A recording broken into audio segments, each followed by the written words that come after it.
Start reading the book. Think Straight. Change Your Thoughts, Change Your Life by Darius Farooks. And we will start with a quote by William James. If you can change your mind, you can change your life.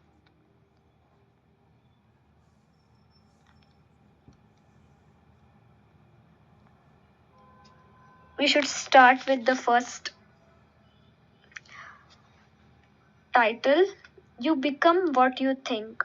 In 1869, a 27-year-old man who had just graduated as a doctor of medicine from Harvard was going through a crisis of meaning. This was not the first time he dealt with adversity. Throughout his 6 years in medical school, his education was interrupted by different illnesses and bouts of depression. But this time it was worse. He even contemplated suicide for months. The young man's name was William James, who later became the leading psychologist in America and one of the founders of the philosophical school of pragmatism. It took James 3 years to overcome depression, something he did by himself. To be clear, James wasn't just feeling down. John McDermott, editor of the writings of William James, wrote about the severity of his mental state. James spent a good part of his life rationalizing his decision not to commit suicide.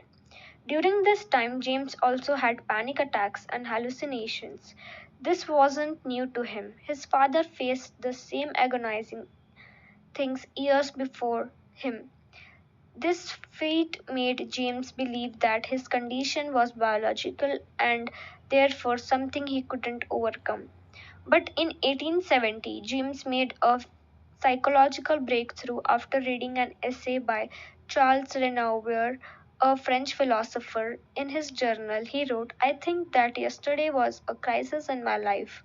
I finished the first part of Renouvier's second essays and see no reason why his definition of free will, the sustaining of a thought because I choose to when I might have other thoughts, need be the definition of an illusion.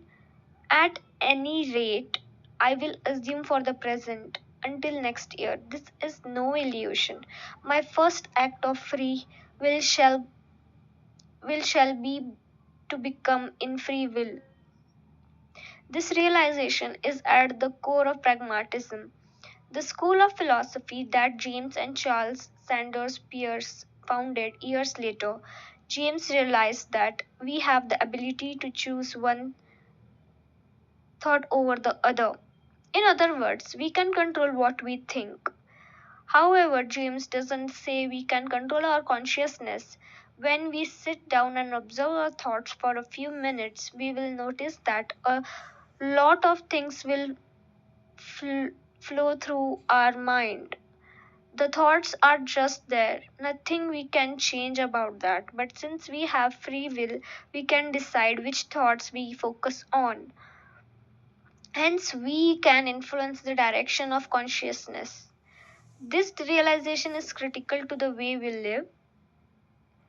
It's the difference between I can't help but feel this way and I feel this way because I decided to feel this way. The emphasis is on deciding, and that's what this book is about. With practice, you can get better at controlling your thoughts so you can decide what you think. And with better control over our thoughts, we can improve the quality of our lives and the outcome of our careers. That's my proposition in this book. You have the ability to decide what you think, and since the result of your life depends on your thoughts, I decide it's the most important thing in life. When we improve the way we think, nothing is impossible to achieve. That simple realization changes everything. Many great thinkers have written about the importance of thoughts, but James William Godfather Ralph Waldo Emerson, who also inspired James a great deal, put it most simply: you become what you think about